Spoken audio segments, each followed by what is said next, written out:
अपराधी कौन? बनारस में देवस्वामी नाम का एक ब्राह्मण रहता था। उसके हरिदास नाम का पुत्र था। हरिदास की बड़ी सुंदर पत्नी थी।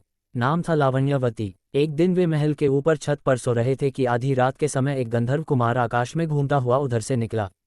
वह लावण्यवती के रूप पर मुग्ध होकर उसे उड़ाकर ले गया। जागने पर हरिदास ने देखा कि उसकी स्त्री नहीं है तो उसे बड़ा दुख हुआ और वह मरने के लिए तैयार हो गया।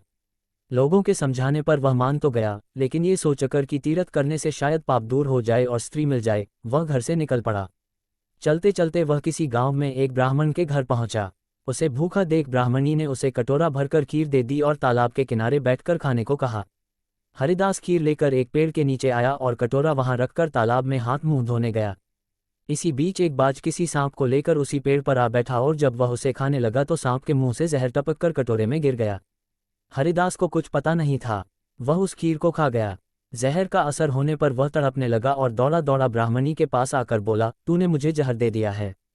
इतना कहने के बाद हरिदास मर गया। पति ने ये देखा तो ब्राह्मणी को ब्रह्मघातिनी कहकर घर से निकाल दिया।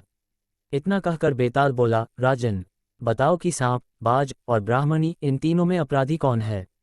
राजा ने कहा, कोई नहीं। सांप तो इसलिए नहीं क्योंकि वह शत्रु के वश में था। बाज इसलिए नहीं कि वह भूखा था। जो उसे मिल गया उसी को वह खाने लगा। ब्राह्मणी इसलिए नहीं कि उसने अपना धर्म समझकर उसे खीर दी थी और अच्छी दी थी। जो इन तीनों में से किसी को दोषी कहेगा वह स्वयं दोषी होगा। इसलिए अपराधी ब्राह्मणी का पति था जिसने बिना विचारे ब्राह्मणी को घर से निकाल दिया।